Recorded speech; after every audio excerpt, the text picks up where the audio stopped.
எவ்வளவு காளைகள் எவ்வளவு மாடுபிடி வீரர்கள்? ஏன்னா 300 மாடுபிடி வீரர்கள் இருப்பாங்க, இந்த முறை 900 பேர் இருந்தாங்க.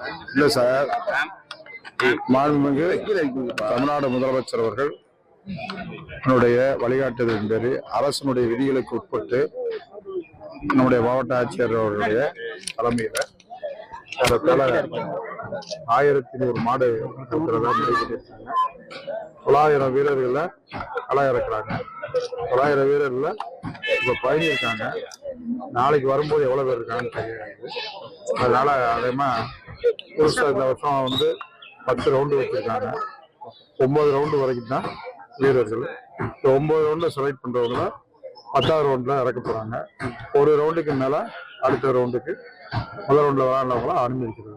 அது மாதிரி புதுசா புது மாதிரிய அது மாதிரி விதிகளை உட்பட்டு கொண்டு வந்திருக்காங்க. இது மாவட்ட ஆட்சித்தலைவர், அதே போல மாநகராட்சியினுடைய ஆணையர், அதே போல காவல்துறை ஆணையர், எல்லா அது மாதிரி மருத்துவ டாக்டர்ஸ், வெட்டினரி, ரெவன்யூ எல்லாம் அது மாதிரி நகராட்சி எல்லாரும் சேர்ந்து போன வட்டத்தை விட இந்த வட்டம் சிறப்பா ஏற்பாடு செஞ்சு ஒரு 1 மணி நேரத்துல முழுமையா எல்லாம்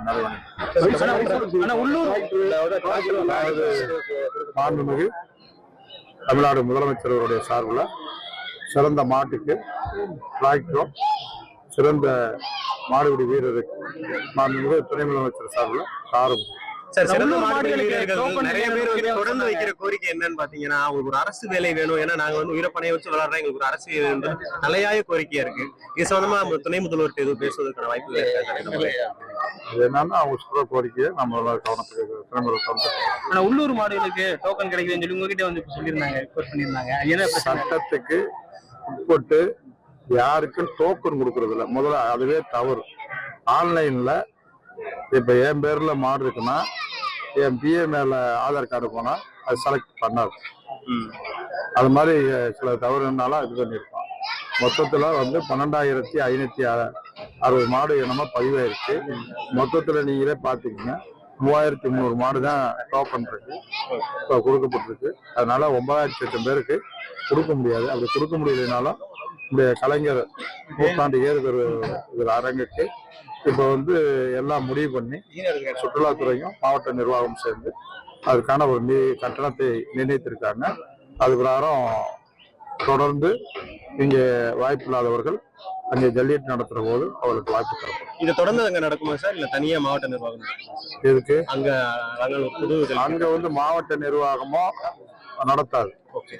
ஸ்பான்சர் சுற்றுலாத்துறையில மாணவர்கள்னா தனியா இப்ப அந்த கிராமங்கள்ல இருக்கிறவங்க இல்லைன்னா அதை ஒரு தொகுதி வேறையா விரும்புறவங்க அதுக்கான கட்டணத்தை கட்டி மேல அனுமதி வாங்கி அந்த ஜல்லிக்கட்டு நடத்துறதுக்கு வாய்ப்பு. இங்க வாய்ப்பு அவங்கலாம் அங்க கலந்துக்கிறதுக்கு வாய்ப்பு நிச்சயமாக. அவனியாபுரத்துக்கு இல்ல, அவனியாபுரம், பாலமேடு, அலங்காநல்லூர் மொத்தத்துல பதிவாயிருக்கிறது 12,500 மாடு. அதிகபட்சமாக 1100க்கு மேல அவுக்க முடியாததுனால அது மாவட்ட நிர்வாகம் முடிவு பண்ணி ஒரு சுற்றுக்கு 75 வீரர்கள் வரைக்கும் இறங்குவாங்க. 50.